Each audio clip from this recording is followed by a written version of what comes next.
Story 1.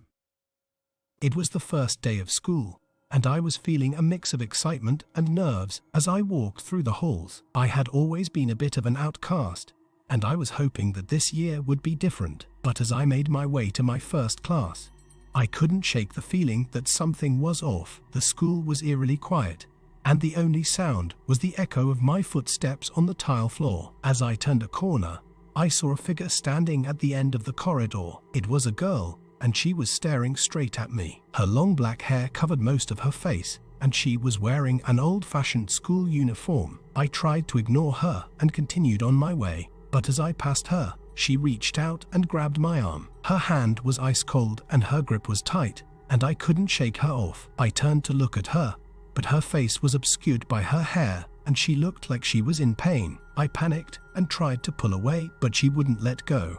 She just stared at me with a blank expression. Suddenly, I heard a bell ring, and the hall filled with students. The girl let go of my arm and disappeared among the crowd. I was shaken and couldn't focus in class.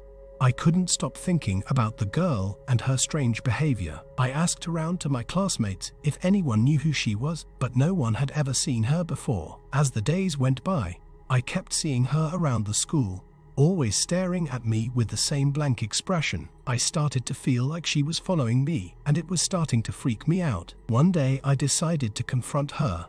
I followed her to an abandoned part of the school, where she disappeared through a door. I opened the door and found myself in a dark and musty room. It was filled with old desks and chairs, covered in cobwebs, and a chill ran down my spine. I searched the room for the girl, but she was nowhere to be found. As I was about to leave, I noticed a diary lying on one of the desks. It had her name on it. I opened it and read through the pages. It was written by a girl who attended the school years ago. She had been bullied and excluded by her classmates, and the diary revealed her inner turmoil and the pain she felt. I realized that the girl I had seen was the ghost of the bullied student. She was still here, trapped in the school, reliving the pain of her past. I felt a wave of sadness and guilt wash over me. I wished that I could have helped her when she was alive. From that day on, I made a promise to myself to always stand up against bullying and to be kind to everyone, no matter how different they may seem. And I never saw the ghost girl again.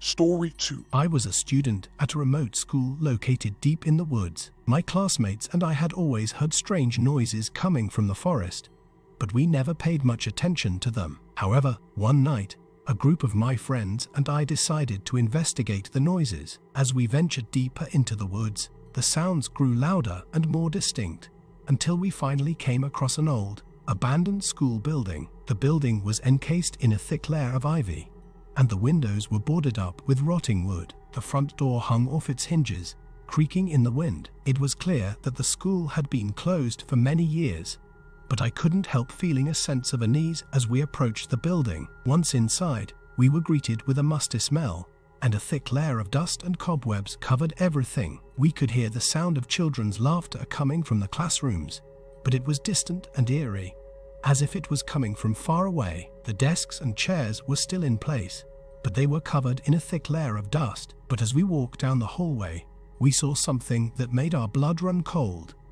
The faces of the children in the old photographs on the wall had been scratched out, leaving only empty, gaping holes. Suddenly, the laughter stopped and we heard the sound of someone walking towards us. We turned to run, but the door was now locked. We were trapped. As the footsteps grew louder, we realized that the school was not abandoned at all. It was haunted by the spirits of the children who had died there in a terrible accident years ago. We were paralyzed with fear, not knowing what to do or where to go. The footsteps got closer and closer, until we saw a figure emerging from the darkness at the end of the hallway. It was a young girl, with a ghostly pale face and a tattered dress. Her hair was matted and tangled, and her eyes were empty and staring. She reached out her hand and beckoned to us, her voice a whisper on the wind. We knew then that we had to leave this place immediately. We frantically searched for another way out, but all the windows were boarded up, and the back door was locked tight.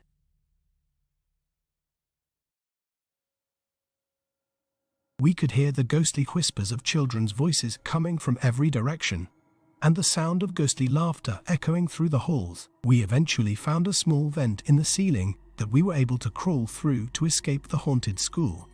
We ran all the way back to our school, our hearts pounding with fear, and never spoke of that night again. But I still have nightmares about that abandoned school and the ghostly girl who reached out to me. To this day, I still wonder what would have happened if we hadn't been able to escape. The memory of that night still haunts me, and I can't shake off the feeling that the spirits of those children are still trapped in that haunted school, forever wandering the halls, searching for a way out. Story 3.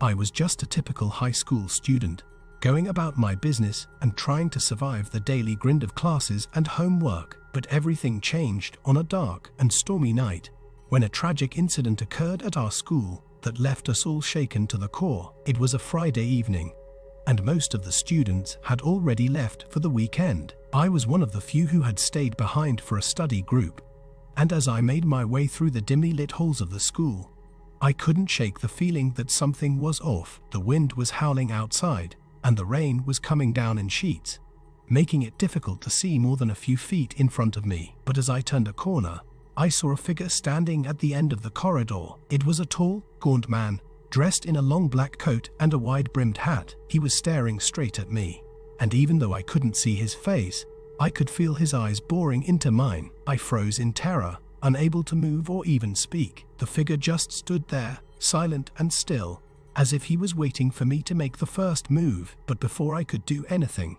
I heard a loud noise coming from the other end of the corridor. It sounded like someone was running, and as I turned to look, I saw a group of students sprinting towards me. They were all panicked and out of breath, and as they reached me, one of them grabbed my arm and pulled me along with them. "Come on, we have to get out of here," he shouted, as we all ran together through the maze of corridors. But no matter how fast we ran, it felt like the figure in the black coat was always one step ahead of us. He seemed to be leading us on a wild goose chase, and as we turned a corner, we found ourselves in a dead end. The figure was standing there, blocking our way, and as we all huddled together in fear, he reached out his hand and pulled off his hat, and that's when we saw his face. It was a face of pure evil, twisted and contorted into a grotesque mask of hatred, and as he opened his mouth to speak, we all knew that there was no escape from the terror that was about to unfold. "You should have never come here," he said,